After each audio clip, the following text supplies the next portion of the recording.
Continuamos en Cátedra Médica. El tema de hoy, súper interesante, trastornos adictivos. Nos acompaña el doctor Larry Gómez, quien es psiquiatra, psicólogo clínico y psico-oncólogo. Doctor Roberto Lafontaine, adelante. Sí, Larry, tú brillaste el tema, el tema que me interesa, ¿verdad? El aspecto de la familia disfuncional, pero haciendo hincapié en las adiciones que genera en los individuos, en los niños. Pero hay una adición, que es la adición al trabajo, por ejemplo. Al trabajo que altera la función desde la perspectiva de que altera el funcionamiento de la familia. En ese mismo sentido, la adición a una actividad deportiva, la adición a cosas que no es propiamente juego, no es droga, no es nada de esto, pero sí altera la formación de la familia. Todo va a depender del patrón disfuncional que presente esta persona. Si esta persona tiene que compartir con su familia y por su trabajo sacrifica a la familia y la familia no tiene una calidad, entonces se considera workaholic. ¿Cómo así? Una persona trabajador compulsivo, trabajador obsesivo, así lo consideran en Estados Unidos. De hecho, hay precedentes, por ejemplo, en Japón, que se legisló para que no se trabajara más de 8 horas. Y la gente hizo protesta, que quería trabajar 16 horas los japoneses. Yo creo que en estos países todo lo contrario.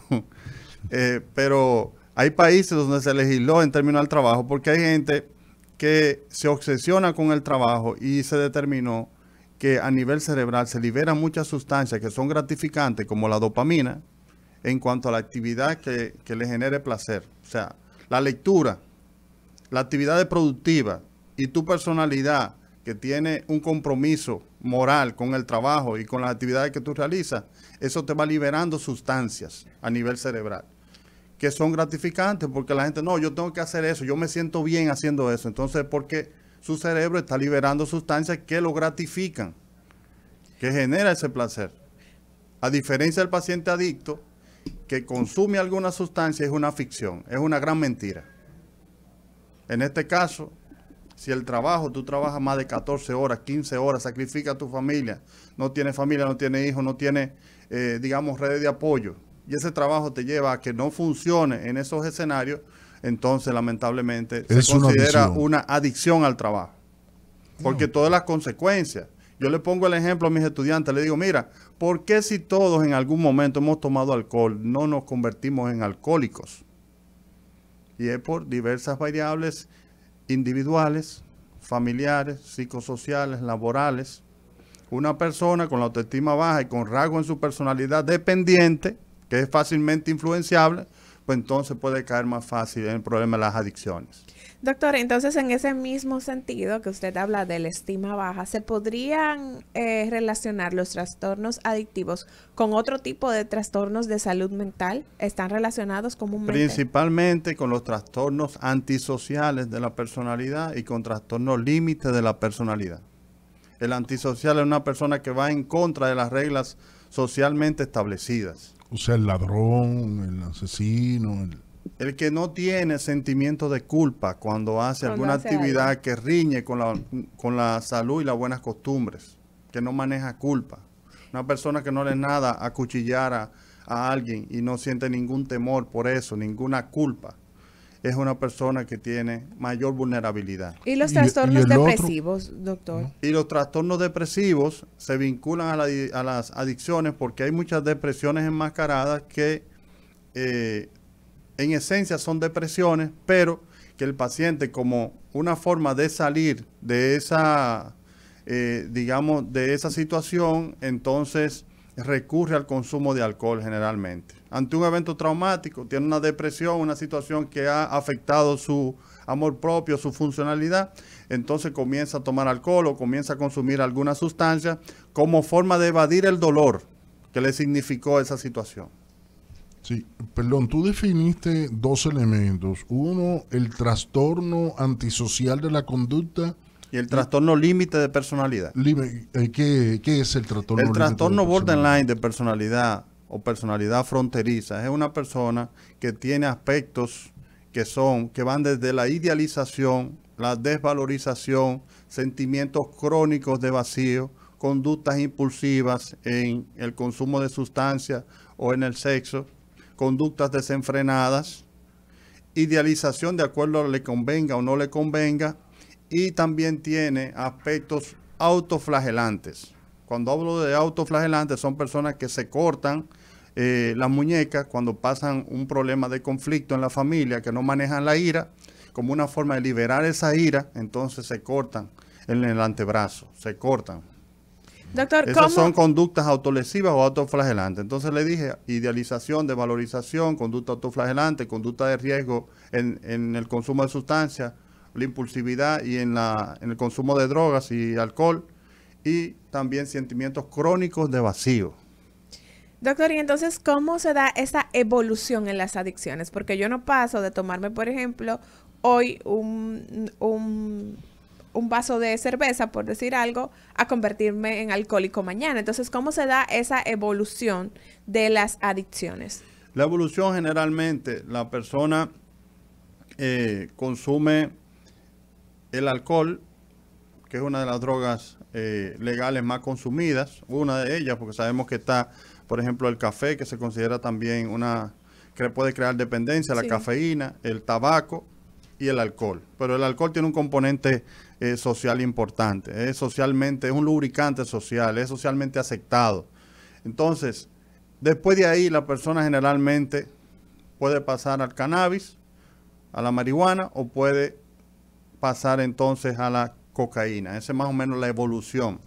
O sea que siempre va ligada al consumo de varias sustancias. Siempre va ligada al consumo de varias sustancias, aunque algunos adictos me dicen, doctor, no, yo lo que consumo son drogas depresoras, porque no le gusta lo que le significa otro tipo de sustancia en términos de lo que le puede significar para ellos, las reacciones que puede generar.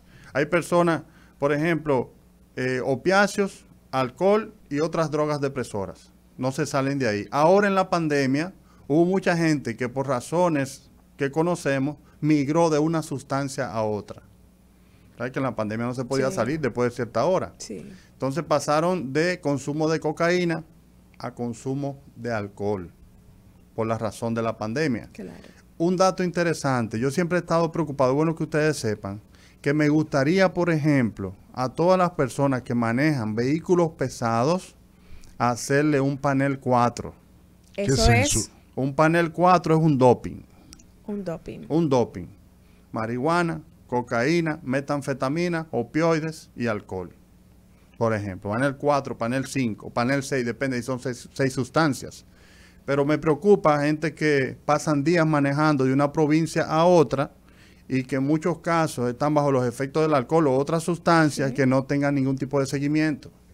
Eso debería instaurarse como algo ya que esté establecido en la ley. De todo el que maneje un vehículo de esa naturaleza, un vehículo pesado, que se le haga un seguimiento en ese sentido. Pero se puede paralizar la industria. El Estado está por encima de todo. No, y la seguridad Porque el Estado también. somos todos nosotros. El gobierno administra el Estado, pero la población en términos generales está por encima de todo. A eso es que me refiero. Tú hablaste del alcohol como droga y del cannabis. De la marihuana, sí. Sí, de la marihuana. Ok, y el alcohol es aceptado socialmente. Sí. Pero esto implica que es menos dañino, menos nocivo que la marihuana.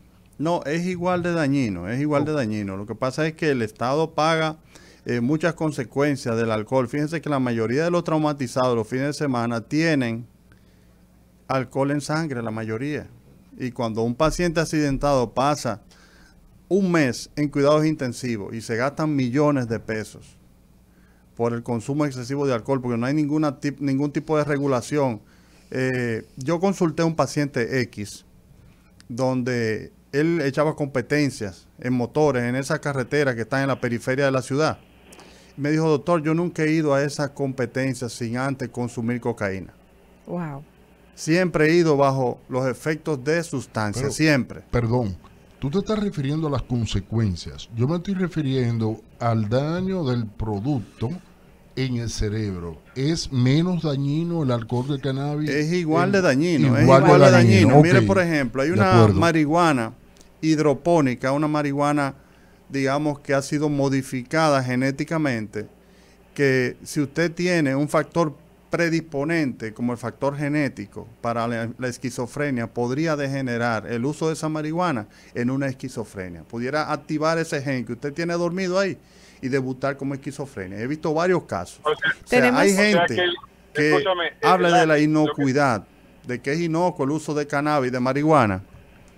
Sí, tenemos al Y- doctor y no es Amaury así. García en línea también. Tenemos una llamadita por aquí. Buenos Sí, días. adelante, adelante. Buenos días, Adelante. saludos, doctor. Sí. Excelente programa. Me Gracias. parecía interesantísimo el comentario que hacía el doctor Larry con relación a los niños hoy en día, la estimulación mediante la gratificación, a veces sin explicarle que esas cosas tienen un costo tanto económico y de otra índole también. Doctor, por otra parte, me gustaría preguntarle, estos dispositivos que hoy en día usan los más jóvenes, los vaporizadores y estas cosas que usan para inhalar y exhalar humo, que eso tiene un componente adictivo también. Le escucho por el radio, gracias. Sí, claro que sí. Es altamente adictivo porque estos dispositivos le echan muchas sustancias de diversa índole y entonces ustedes saben que hay marihuana líquida incluso. Y ahora se plantea el uso de opioides inhalados, que antes era impensable. Por ejemplo, ya hay heroína inhalada, por mencionarle un caso. O sea que no Sí, sabemos claro. no sabemos lo que están consumiendo. Claro. Ustedes saben que están las jucas, pero le echan de todo ahí. Uno no sabe. 100 veces la cantidad de nicotina que soporta un cerebro, 100 veces más. Y eso degenera, entonces, hubo un nefrólogo que estuvo hablando en días pasados de que hay insuficiencia renal como consecuencia de consumo de esa sustancia, por ejemplo. Adelante, doctora Amaury García. Sí, Larry, la relación... Estamos teniendo problemas con su audio, doctor. No le escuchamos, se está entrecortando. entre como el alcohol y la marihuana. ¿Me escuchan? Ahora está volviendo. Sí, te decía la relación existente entre la depresión y el consumo de alcohol y particularmente de marihuana. Vemos, por ejemplo, que en el estado de Nueva York te ofrecen hasta dulces con marihuana, ya está legalizada en muchos estados de los Estados Unidos y Nueva York es un ejemplo. Entras a cualquier edificio de apartamento y el olor a marihuana es insoportable. Entonces la relación existente, ya decías de la posibilidad de desarrollar esquizofrenia en los consumidores de marihuana por una predisposición genética, pero en el caso particular de la depresión y alcoholismo y marihuana. Hay un síndrome que ha sido estudiado a lo largo de unos años que se llama síndrome amotivacional, que en ese síndrome la mayoría de los jóvenes entre 14 y 19 años son los que ni trabajan ni estudian, llamados nini. Entonces la falta de motivación, la falta de compromiso con el futuro se evidencia en esos jóvenes por el consumo de cannabis. Porque el cannabis, por ejemplo, el tetrahidrocannabinol, hay 17 tipos diferentes de cannabis. El tetrahidrocannabidiol es el que se utiliza en pacientes oncológicos, que se utiliza, por ejemplo, en Canadá para pacientes que están ya en la recta final de su vida, que están en una situación de que ha comprometido su salud definitivamente y no se van a sanar, están en paliativo, se utiliza ese tetrahidrocannabidiol. Pero el cannabinol es el que más daño hace si tiene factores predisponentes. Hay factores predisponentes y factores precipitantes. Los factores precipitantes tenemos entonces el consumo como tal y el predisponente, el aspecto genético que degenera entonces a depresión, trastorno de estado de ánimo de tipo depresivo o esquizofrenia. Larry, hubo una gran discusión aquí cuando en Uruguay se aprobó el uso del cannabis. O sea, hay una diferencia entre uno y otro, y el cannabis que se ha aprobado en estos países es ¿cómo es? El tetrahidrocannabinol. Lo primero es que hay aspectos idiosincrásicos de cada ser humano. O sea, una persona joven con una complexión física X podría reaccionar a una sustancia con lo que se llama tolerancia, dependencia y abstinencia. Hay personas, por ejemplo, que con una copa de vino se sienten mareados y otros que tienen que tomar 2 botellas de vino. En Uruguay, la mayoría de las personas son educadas, que tienen un nivel educativo muy alto. Entonces, allá han regulado eso y hay mecanismos de seguimiento a la población en términos de esa sustancia. Aquí no hay ningún tipo de regulación, aquí no hay ningún tipo de regenteo, de vigilancia, no hay mecanismo de control y la educación estamos en un sexto de la primaria en términos generales, entonces no hay mecanismo de control, no podemos unificarla, o sea, ver las sociedades, comparar sociedades que son desiguales en términos educativos.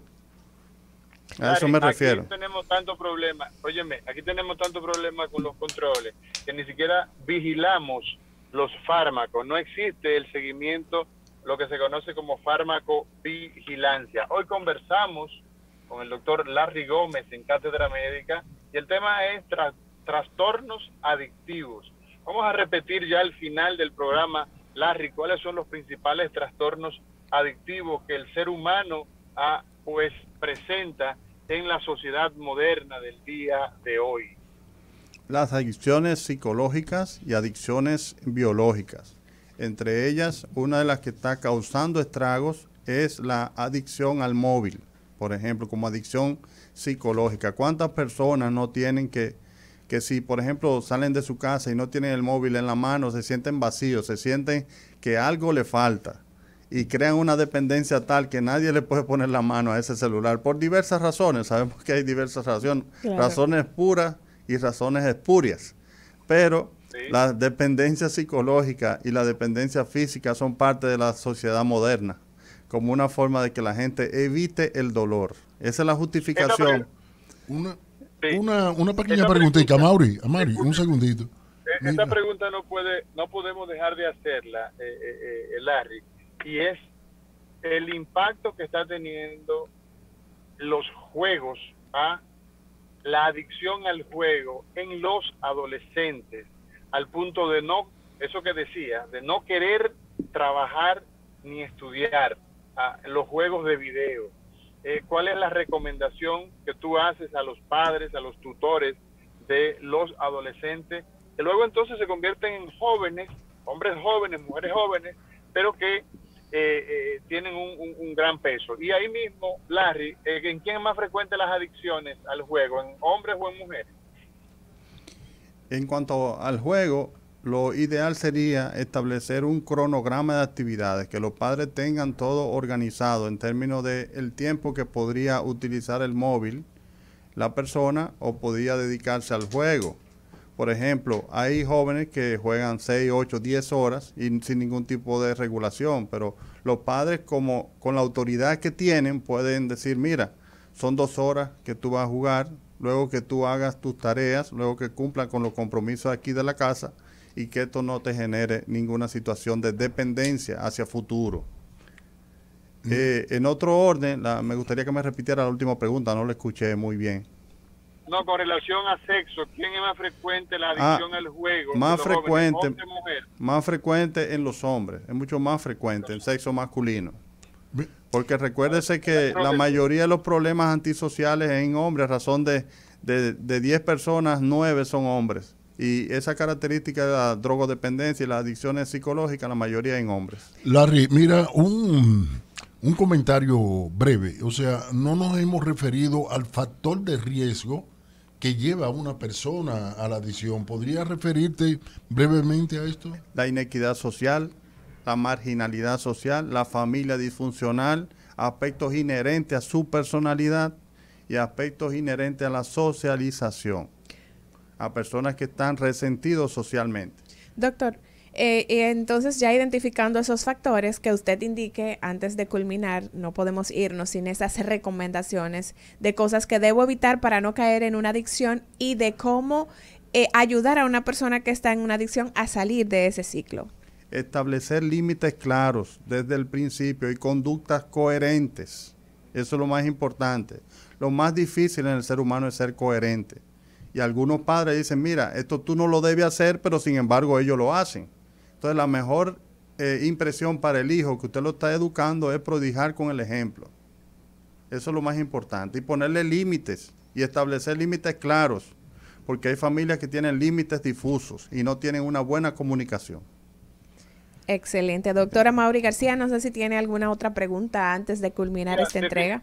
Definitivamente, Larry, que el tema de las adicciones tiene muchas aristas. Así es. Y el mencionar, el escuchar ese respaldo familiar, esa herramienta que en esta época hay tantos vacíos, los padres ausentes, los dos, porque en muchas ocasiones pues hay uno de los dos que está fuera, el otro pues amortigua esa falta de alguna manera, pero en la sociedad moderna pues tenemos ese grave problema, el hecho de que ambos padres están fuera y quien cría a nuestros hijos entonces son las personas que trabajan con nosotros en la casa, se pasan una buena parte de la semana donde no lo vemos y eso representa un grave problema y al final nos damos cuenta que nuestros hijos están perdidos en consumo de pornografía, de sustancias que son dañinas física y mentalmente, y entonces esto es más frecuente de lo que nosotros creemos en la sociedad actual. Así que yo creo que la cita, Larry, es a seguir ampliando todos estos temas sobre la problemática, de los trastornos adictivos, las adicciones a pornografía, a sustancias como el alcohol que tanto impacto generan, la marihuana que no es tan inofensiva como se quiere vender, la marihuana puede provocar a que detonemos situaciones tales como la esquizofrenia y otros trastornos, otras enfermedades mentales. Así que agradecerte el hecho de que hayas estado con nosotros una vez más. Para mí siempre es un placer y agradecerle a ustedes y a la sintonía que estuvieron atentos a las recomendaciones. Yo entiendo que debemos de hablar de otros temas en cuanto al tratamiento, claro, a los grupos de DNA, a la familia codependiente, también sí, que es un caso muy particular donde la familia se siente responsable de las decisiones que toma el paciente adicto y todas esas situaciones que diariamente uno va viendo en la consulta. Bueno, pues el compromiso usted lo ha hecho de manera pública, así que venimos con otra entrega sobre trastornos adictivos y esos aspectos que se nos han quedado en esta entrega de hoy porque el tiempo nos ha traicionado. Así es. Bueno, mañana será otro día. Recordarles a todos los pobladores de Comendador Elías Piña de nuestra jornada humanitaria en salud del 4 al 8 de abril. Ya eso es en la próxima semana de arriba. Los que requieran cirugía deben acercarse a la dirección del hospital a Rosa Duarte en Comendador. Una jornada amplia en varios aspectos, cirugía, ginecología, odontología, oftalmología, totalmente gratis. Así que mañana será otro día. Señor Labur, disponga usted. Cátedra